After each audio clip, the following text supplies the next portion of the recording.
Hello हमारे शेरों, कैसे हो आप सभी। स्वागत करता हूं आपका अपना चैनल मेक माई स्टडी पर। दोस्तों, आज का जो टॉपिक होने वाला है, आज की जो बरसात होने वाली, वो मैथ नहीं होगी, बायो नहीं होगी और ना ही फिजिक्स होगी। तो फिर क्या होगी? आज की जो बरसात होगी वो केवल केमिस्ट्री की होगी। चैप्टर नंबर 1 रासायनिक अभिक्रियाएं और रासायनिक समीकरण। इन सभी टॉपिक को, इसमें जितने भी टॉपिक आते हैं उन सभी बातों को मैं छोटा छोटा करके आपको समझाने वाला हूँ, तोड़ तोड़ कर समझाने वाला हूं। क्योंकि इस चैनल का मेरा मोटो है कि आपके कॉन्सेप्ट को क्लियर करना। और बहुत सारे बच्चों ने कहा कि सर कैसे पढ़ा जाए, तो एक एडवाइस मैं आपको देना चाहता हूं। मैं तो आपको हमेशा मोटिवेट करता ही रहूंगा, लेकिन आप थोड़ा सा जो है थोड़ी सी मेहनत कीजिए। अपने आसपास जितने भी बच्चे 2022 में बोर्ड की एग्जाम में अच्छे मार्क्स लेकर पास हुए हैं, उनसे एक बार आप जरूर मिल लीजिए। क्योंकि कहा जाता है कि जब किसी को दर्द हो, जब किसी को घाव हो, जब कोई आदमी जख्मी है, तो उससे ज़्यादा दर्द कोई नहीं समझ सकता है। मैं आपको ज़रूर बताऊंगा, हमेशा मोटिवेट करूंगा कि आप कैसे पढ़ना है, क्या क्या नहीं पढ़ना है। लेकिन एक बार आप ज़रूर उनसे कुछ मिलिए, कुछ ना कुछ आपको सीखने को ज़रूर मिले। एग्ज़ाम हॉल में उन्होंने क्या क्या गलतियाँ की थी जो वो दोबारा नहीं करना चाहते हैं। तो आप थोड़ा सा मेहनत कीजिए और उन बच्चों से मिलिए जो भी इस बार बोर्ड की एग्जाम में अच्छे नंबर से पास हुए हैं। तो बिना देर किए हुए अब मैं चलता हूं अपने टॉपिक पर, जो कि टॉपिक है रासायनिक अभिक्रिया एवं समीकरण। आखिर ये होता क्या है, तो इन सभी बातों को इस वीडियो में मैं चर्चा करने वाला हूं। पूरे वीडियो को अंत तक देखिएगा और अच्छा लगेगा तो शेयर और सब्सक्राइब करना नहीं भूलिएगा। अरे वाह सर, क्या बात है, आप तो ब्लू टी शर्ट से फिर रेड टी शर्ट में आ गए। तो मैं आपको कुछ कॉन्सेप्ट समझाना चाहता हूँ। यही तो मेक माई स्टडी का सबसे जो यूनिक पॉइंट है, जो आपको जो है कॉन्सेप्ट को कुछ बेहतरीन तरीके से समझाना चाहता है, ताकि आप दोबारा इस चीज़ को न समझें। सबसे पहले मैं आपको समझाना चाहता हूँ कि परिवर्तन, जैसा कि आपने मेरे में देखा, पहले ब्लू से मैं रेड में आ गया, अब चाहूँगा फिर से मैं रेड से ब्लू में जा सकता हूँ कि नहीं जा सकता हूँ। तो परिवर्तन दो तरह के होते हैं। सबसे पहले समझिए, परिवर्तन, एक परिवर्तन होता है भौतिक परिवर्तन और एक होता है रासायनिक परिवर्तन। भौतिक परिवर्तन जैसे मान लीजिए कि बर्फ से पानी बनना, पानी से जो है बर्फ बन जाता है, बर्फ से पानी बन जाता है, बनता है कि नहीं बनता है। यानी जब एक रूप से वो दूसरे रूप में बदल रहा है और फिर वो पहले रूप में आना चाहता है, तो वो हो सकता है ना। तो जब बर्फ से पानी और फिर से जो है हम उसको बर्फ बनाना है पानी को, तो वो भी तो बन सकता है। तो ऐसे परिवर्तन को हम लोग बोलेंगे भौतिक परिवर्तन। लेकिन दूध से दही का बनना, अब जब एक बार आप दूध से दही बना लेंगे तो दही को फिर से आप दूध नहीं बना सकते। क्लियर है? तो इस प्रकार के परिवर्तन को हम लोग बोलते हैं रासायनिक परिवर्तन। तो ये दोनों परिवर्तन क्लियर हो गए आपको। आपने पिछले क्लास में पढ़ा होगा, नहीं पढ़ा होगा कोई दिक्कत नहीं, इसीलिए मैं आपको कॉन्सेप्ट को समझाने से पहले कुछ पीछे चीज़ों को जो है समझाना बेहतर समझता हूँ। अब ये समझते हैं कि रासायनिक अभिक्रिया क्या होता है। देखिए, रासायनिक अभिक्रिया क्या होता है कि जब कोई पदार्थ अकेले हो, क्या कोई पदार्थ अकेले हो या किसी अन्य पदार्थ के साथ क्रिया करके कोई भिन्न गुण वाले कोई नया पदार्थ बना लेता है, तो उसे हम लोग बोलते हैं रासायनिक अभिक्रिया। इतना बात समझ में आएगा। अब आइए डेफिनेशन को देख लेते हैं। क्या है कि जब कोई पदार्थ अकेले या किसी अन्य पदार्थ से क्रिया करके कोई नया पदार्थ बना ले, तो वह अभिक्रिया क्या कहलाएगी? रासायनिक अभिक्रिया कहते हैं। क्या कहते हैं? रासायनिक अभिक्रिया। अब रासायनिक अभिक्रिया में कोई ना कोई पदार्थ भाग लेगा, कोई ना कोई पदार्थ क्या होगा? भाग लेगा। जैसे कि मान लीजिए कि हमको जो है खाना पकाना है, चावल बनाना है, तो चावल बनाने से पहले हम क्या करते हैं? चावल में पानी डालते हैं। तो चावल और पानी क्या हो रहा है? उस अभिक्रिया को पूरा करने में भाग ले रहा है। तो यहाँ हमारा चावल और पानी क्या हो जाएगा? अभिकारक। अब जैसे ही चावल और पानी पूरी तरह से पक जाता है तो वो भात बन जाता है। भात हमारा क्या हो गया? तो प्रतिफल हो गया। जैसा कि पॉइंट में आप देख रहे हैं कि जो पदार्थ अभिक्रिया में भाग लेगा, क्या लेगा? जो पदार्थ अभिक्रिया में भाग लेगा उसे हम लोग क्या बोलेंगे? उसे बोलेंगे हम लोग अभिकारक या रिएक्टेंट बोलेंगे। ये बात याद रखिएगा, कई बार क्वेश्चन पूछा जाता है कि जो अभिक्रिया में भाग लेता है उसे क्या कहते हैं। तो जो अभिक्रिया में भाग लेगा उसे हम लोग देखिए अभिकारक कहेंगे या रिएक्टेंट कहेंगे। और जैसे ही अभिकारक जो पूरा कंप्लीट हो जाएगी तो कोई नया पदार्थ बनेगा। तो जो देखिए, जो पदार्थ अभिक्रिया में भाग लेकर नया पदार्थ बनाता है, जो पदार्थ अभिक्रिया में भाग लेकर क्या बनाएगा? कोई नया पदार्थ बनाएगा, तो इस नए पदार्थ को क्या कहेंगे? तो उसे हम लोग प्रतिफल या प्रोडक्ट कहेंगे। यही तो कहेंगे। यानी जो रासायनिक अभिक्रिया में भाग लेगा उसको क्या कहेंगे, अभिकारक। और अभिकारक जो है कोई नया पदार्थ बनाएगा,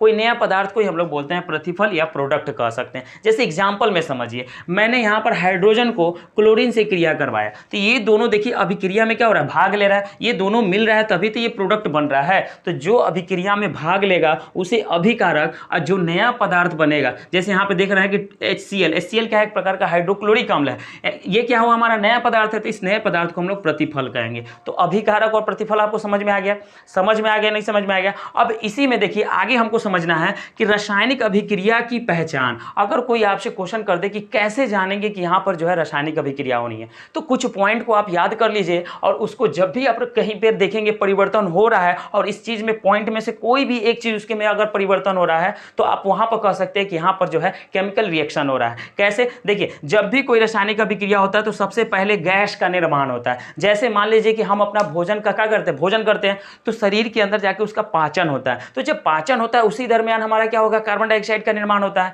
तो जब भी रासायनिक अभिक्रियाएं होंगी तो वहां पर जो है गैस का निर्माण होगा। दूसरा, अवक्षेप का बनना। अवक्षेप का मतलब अक्सर देखते होंगे कि मान लीजिए कि क्या करते हैं हम लोग, कहीं पर देखते हैं बुनिया उनिया बनता है भोज में, तो बुनिया जब बनता है तो उससे पहले जो है चीनी का घोल जो है खूब कढ़ाई में चढ़ा के उसको खूब जो है वो क्या कहते हैं, एक तरह से लिक्विड बनाया जाता है। क्या बनाया जाता है, घोल बनाया जाता है, ताकि उसी बुनिया को उसी में क्या करेंगे, हम रखेंगे तभी तो बुनिया खाएंगे। तो वहां पर देखेंगे कि जैसे चीनी और पानी को खौलाया जाता है तो व्हाइट व्हाइट देखिए सफेद सफेद अवक्षेप बनते हैं, तो वहां पर भी एक प्रकार की रासायनिक अभिक्रिया हो रही है। तो दूसरा पॉइंट आपको याद रखना है कि जब भी रासायनिक अभिक्रिया होंगी उसमें अवक्षेप जरूर बनेगा। अवक्षेप का बनना ही जो है एक प्रकार की रासायनिक अभिक्रिया है। ठीक है, नेक्स्ट पॉइंट आपको क्या रखना है कि ताप में परिवर्तन, ये सबसे ज्यादा इंपॉर्टेंट है कि बहुत सारे पदार्थ जो है एक दूसरे से जब अभिक्रिया करते हैं तो उनके में तापों में परिवर्तन आता है। ताप में परिवर्तन दो तरह का होता है, इस पॉइंट को समझिएगा।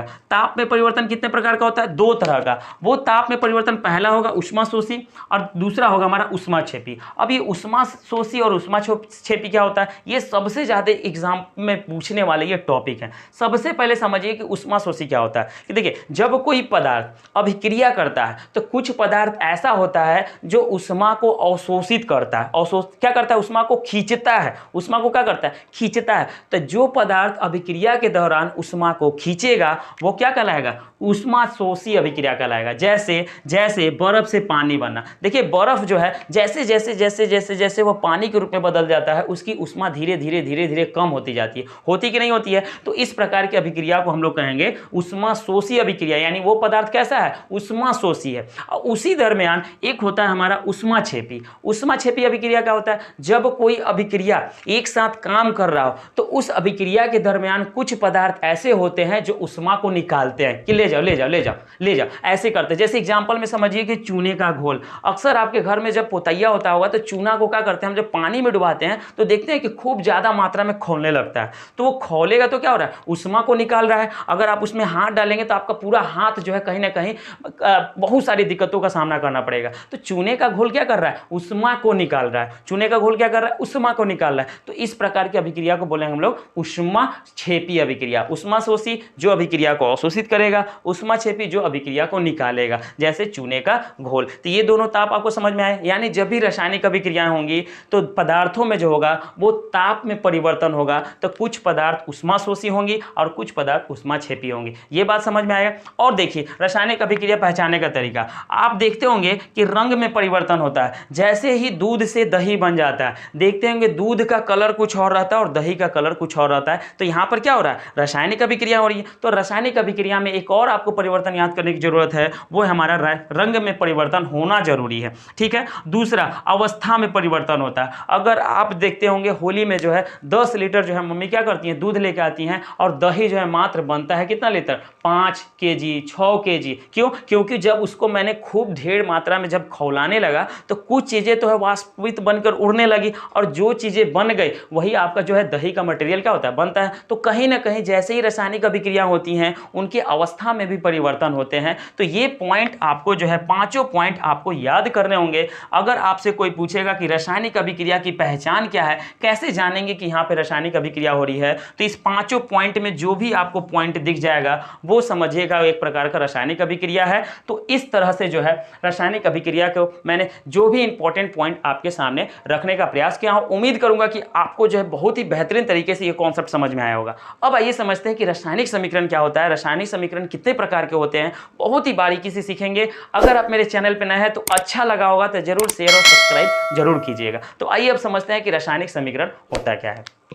अब आइए बच्चों समझते हैं कि रासायनिक समीकरण क्या होता है, और बहुत ही छोटी छोटी बातों को आपके सामने रखूंगा, और कभी भी मैं ऐसा नहीं सोचूंगा कि ये छोटी छोटी बातें आप सभी जानते होंगे। चाहे जानते हैं चाहे जानते नहीं हो, उससे हमारा कोई मकसद नहीं है, क्योंकि बहुत सारे बच्चे ऐसे होंगे जिनको ये छोटी छोटी बातें उनको बेचारों को नहीं पता होगा। तो कम से कम उनके लिए तो फायदा हो जाए। जब बना ही रहे हैं तो क्यों ना इस वीडियो को बेहतर तरीके से बनाया जाए, ताकि जो है कमजोर से बच्चा जो है इस वीडियो को अच्छे से अपना कॉन्सेप्ट क्लियर कर सके। तो आइए समझते हैं कि रासायनिक समीकरण क्या होता है। रासायनिक समीकरण, तो रासायनिक समीकरण को पहले समझने से पहले मैंने बता दिया था कि रासायनिक अभिक्रिया क्या होता है। रासायनिक अभिक्रिया मैंने बताया था कि जब कोई पदार्थ अकेले हो या किसी अन्य पदार्थ के साथ क्रिया करके कोई नया पदार्थ बना ले, तो उसमें कुछ रासायनिक पदार्थ भाग ले रहे हैं, तो जो रासायनिक पदार्थ उसमें भाग ले रहा था उसे अभिकारक या रिएक्टेंट कहते थे। और वही अभिकारक जब नया पदार्थ बनाता था तो उस नए पदार्थ को हम लोग प्रतिफल या उसको हम लोग कह सकते थे कि प्रोडक्ट,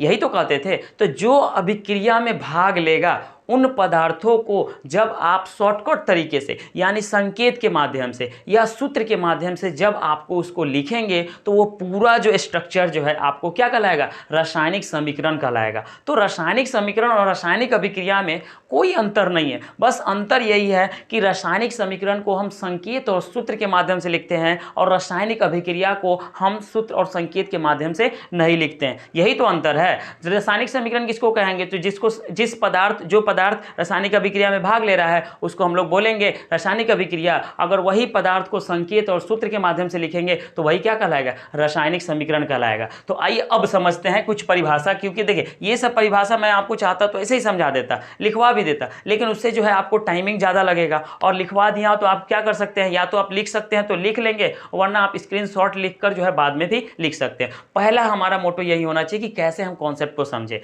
तो सबसे पहले देखिए रासायनिक समीकरण क्या होता है, यानी केमिकल इक्वेशन। देखिए रासायनिक अभिक्रिया में भाग लेने वाले पदार्थों को संकेतों एवं सूत्रों की सहायता से, किसके माध्यम से, संकेत या सूत्रों की सहायता से प्रदर्शित करते हैं, क्या कहलाता है, रासायनिक समीकरण कहलाता है। जैसे एग्जांपल में मैंने इससे पहले वाला एग्जांपल भी यही लिया था और ये भी यही लिया हूं। कोशिश यही करता हूं कि एक ही एग्जांपल जो है मैं बार बार लिखूं, ताकि आपको जो है वो कम से कम एक एग्जांपल याद हो जाए। क्योंकि जब भी आपसे कोई डेफिनेशन पूछे या एग्जांपल या क्वेश्चन पेपर आपसे कभी बोर्ड एग्जाम में आ जाए तो आप कम से कम एक इक्वेशन तो हमको याद रहेगा। हमको तो एक ही इक्वेशन चाहिए ना एग्जांपल के लिए, ज्यादा लिख के क्या करेंगे। तो यहां पर देखिए, तो मैंने कुछ रासायनिक अभिक्रिया देखिए, ये भी एक प्रकार का रासायनिक अभिक्रिया है क्योंकि इसमें भाग ले रहा है पदार्थ। देखिए ये पदार्थ भाग लेकर कोई नया पदार्थ बना रहा है, ठीक है, रासायनिक अभिक्रिया है। तो जब हम इसको इस रूप में लिख देंगे तो देखिए हाइड्रोजन गैस, जब हाइड्रोजन को देखिए यहां पर हम लिख दिए, फिर क्लोरीन को संकेत में लिख दिए, और जब इससे जो फार्मूला बना हाइड्रोक्लोरिक अम्ल को उसको भी हम सूत्र के माध्यम से लिख दिए। तो इस प्रकार की स्ट्रक्चर को हम लोग क्या बोलेंगे, रासायनिक समीकरण। अब दूसरा रासायनिक समीकरण में बात आता है कि सर आप जो है इसके बगल में 2 क्यों लिखे हैं, यही तो आपके दिमाग में आ रहा होगा, इससे पहले भी आ रहा होगा। तो उस टाइम मैंने इसलिए नहीं बताया क्योंकि ये टॉपिक में अच्छे से आपको अभी जो है टाइम आया है वो बताने का टाइम आया, क्योंकि वहां पर अगर समझाता तो आप नहीं समझ पाते। अब ये 2 कैसे आया है इस बात को समझते हैं। तो रासायनिक समीकरण जो होते हैं वो 2 तरह के होते हैं। एक होते हैं रासायनिक संतुलित समीकरण, यानी बैलेंस होते हैं पहले से ही, और कुछ रासायनिक समीकरण जो होते हैं अनबैलेंस होते हैं, यानी बैलेंस नहीं होते हैं। तो ये बैलेंस या अनबैलेंस क्या होता है, यानी संतुलित रासायनिक समीकरण क्या होता है, असंतुलित रासायनिक समीकरण क्या होता है। तो देखिए जब भी रासायनिक अभिक्रिया लिखेंगे तो उसमें जो पदार्थ होगा वो भाग लेगा, और भाग लेने के बाद इसके बीच में देखते होंगे तीर लगा हुआ है। तो तीर के बाएं साइड में और तीर के दाएं साइड में दोनों तरफ परमाणु उपस्थित होते हैं। अब हमको क्या करना है कि जो परमाणु इधर रहेगा और जो परमाणु, यही परमाणु अगर उधर रहेगा, तो देखना क्या है कि दोनों परमाणुओं की संख्या बराबर है कि नहीं, सिंपल लाइन में। क्या करना है, इस तीर के बाएं साइड भी देखना है कि वो परमाणु की संख्या और तीर के दाएं साइड भी देखना है कि परमाणुओं की संख्या बराबर है कि नहीं है। जैसे मान लीजिए कि अभी इस 2 को हम मिटा देते हैं। 2 को मिटाने के बाद क्या हुआ, यहाँ पर देखिए हाइड्रोजन के कितने परमाणु हैं, तो हाइड्रोजन के 2 परमाणु हैं। तो ये 2 परमाणु क्या किया, भाग लिया, इसीलिए तो इसको अभिकारक कहेंगे, क्योंकि ये भाग ले रहा है और भाग लेकर कोई नया पदार्थ बना रहा है। तो यहाँ पर देखिए हाइड्रोजन के कितने परमाणु हो गए, हाइड्रोजन के 1 परमाणु है। तो आप ही बताइए कि सर जब इधर हाइड्रोजन के 2 परमाणु हैं और हाइड्रोजन की इधर 1 परमाणु है तो ये तराजू बराबर हुआ, नहीं ना हुआ। तो हमको क्या करना है, इस तराजू को बराबर करना है। तो क्या तराजू को बराबर करने के लिए हम इधर और किसी संख्या से गुना करेंगे, तो ये तो ज्यादा है तो और ज्यादा हो जाएगा। हमें उस तरह उस भाग में गुना करना है किसी संख्या से जिस तरह परमाणुओं की संख्या क्या होगी, कम होगी। तो हम कहेंगे यहाँ 2 है, तो अगर हम यहाँ पर 2 लिख देते हैं तो देखिए हाइड्रोजन में परमाणुओं की संख्या 2 हो गई, तो इधर भी 2 हो गई। ये संख्या अपने से लिख सकते हैं, कुछ भी लिख सकते हैं, बस आपको यही देखना है कि देखिए यहाँ पे हाइड्रोजन की परमाणु की संख्या 2 है, तो यहाँ भी हाइड्रोजन की परमाणु की संख्या कैसे 2 हो जाए। तो आप क्या करेंगे, यहाँ पर 2 से लिख देंगे। बहुत सारा बच्चा क्या करता है, इस पॉइंट को समझिएगा, बहुत सारा बच्चा को क्या करेगा कि यहाँ पर इस बीच में 2 लिख देगा। अब मान लीजिए कि आप कहीं भोज में जा रहे हैं, अब खूब लंबा लाइन लगा हुआ है, आप क्या किए, प्लेट उठाया जाके बीच में घुस गए, आपको कभी घुसने देगा, नहीं ना देगा। तो ठीक यहाँ पर भी वही नियम लागू होता है। आप कभी भी किसी संख्या को गुना जब आप करेंगे तो हमेशा आगे लिखेंगे। कहाँ लिखेंगे, यहाँ लिखेंगे। तो देखिए हाइड्रोजन को हमको संतुलित करना था, 2 हाइड्रोजन यहाँ भी हो गए, 2 हाइड्रोजन यहाँ हो गए, तो हाइड्रोजन तो पूरा कंप्लीट हो गया। अब आइए इस परमाणु की बात करते हैं। तो इस परमाणु देखिए परमाणु की संख्या 2 है, यानी क्लोरीन की परमाणु की संख्या कितनी है, 2 है। तो यहाँ पहले तो 1 ही था, तो जैसे ही हम यहाँ पर 2 लिख दिए तो ये 2 इसका भी होता है और ये 2 इसका भी होता है। तो इस तरह से जो ये आपको रासायनिक समीकरण दिख रहा है, इसको हम लोग बोलेंगे रासायनिक संतुलित, यानी ये हमारा रासायनिक अभिक्रिया जो हो गया वो संतुलित रासायनिक अभिक्रिया होगा। अब आइए कुछ एग्जाम्पल के थ्रू, जो आप नहीं समझेंगे 100% आगे समझ में आया होगा, तो ये चारों एग्जाम्पल मैं आपको समझाने जा रहा हूं और बहुत ही बेसिक से समझाऊंगा। जैसे यहाँ पर देखिए, अगर ये समीकरण की बात करें तो ये समीकरण एक प्रकार का असंतुलित रासायनिक समीकरण क्या है, और आपसे क्वेश्चन जरूर पूछेगा कि कोई संतुलित कोई समीकरण दे देगा और उसे कहेगा कि आप इसे क्या कीजिए, संतुलित कीजिए, यानी बैलेंस कीजिए। तो देखिए असंतुलित रासायनिक समीकरण को कैसे संतुलित करना है, बहुत इजी तरीके से। देखिए यहाँ पे सबसे पहले आपको परमाणुओं की संख्या को देखना है। यहाँ पर देखिए मैग्नीशियम यानी Mg की परमाणु की संख्या 1 है, आपको यही वाला मैग्नीशियम उधर देखना है कि नहीं। तो देखिए यहाँ पर 1 है तो यहाँ पर भी 1 है, यानी मैग्नीशियम की परमाणु की संख्या बराबर है। आपको जो है किधर साइड भी, चाहे बाएं साइड चाहे दाएं साइड, किसी भी संख्या से गुना करने की जरूरत नहीं है। तो ये तो हमारा संतुलित था। अब आ जाइए यहाँ, तो हाइड्रोजन की देखिए परमाणु की संख्या 1 है, लेकिन यहाँ पर हाइड्रोजन की परमाणु की संख्या 2 है, तो इधर ज्यादा हो गया इधर कम हो गया, तो हम क्या करेंगे, इधर 2 से गुना कर देंगे। और जैसे ही इसमें हम 2 से गुना कर दिए तो हाइड्रोजन परमाणु की संख्या कितनी हो गई, 2 हो गई, इधर भी 2 हो गई। तो लेकिन यहाँ पर जैसे ही 2 लिख दिए तो ये 2 इसका केवल थोड़ी ना हो गया, ये 2 जो है इस क्लोरीन का भी हो गया। तो यहाँ देखिए क्लोरीन की संख्या कितनी हो गई, 2 हो गए। तो क्या उधर क्लोरीन की संख्या 2 है, तो देखिए यहाँ पर परमाणुओं की संख्या क्लोरीन की कितनी है, 2 है। तो इस आधार पर जब आप यहाँ पर 2 लिख देंगे तो आपका ये समीकरण जो हो जाएगा वो संतुलित हो जाएगा। बात समझ में आ रही है। दूसरा एग्जांपल समझिए, अगर समझ में आ रही हो तो शेयर जरूर कीजिएगा, क्योंकि देखिए सबसे छोटा परिवार है और इस परिवार को बड़ा करने का सबसे बड़ा जिम्मेदारी मैं आपको दिया हूं। अगर अच्छा लगेगा, अगर किसी भाई का जो है भला हो जाता है, उसके कॉन्सेप्ट का क्लियर हो जाता है तो सबसे अच्छा है। तो आइए आप समझते हैं इसको। देखिए यहाँ पर आपका एल्यूमिनियम है, क्या है, एल्यूमिनियम। तो यही एल्यूमिनियम आपको उधर ढूंढना है। तो एल्यूमिनियम यहाँ पर 1 है परमाणु की संख्या, तो यहाँ भी परमाणु की संख्या क्या है, 1 है,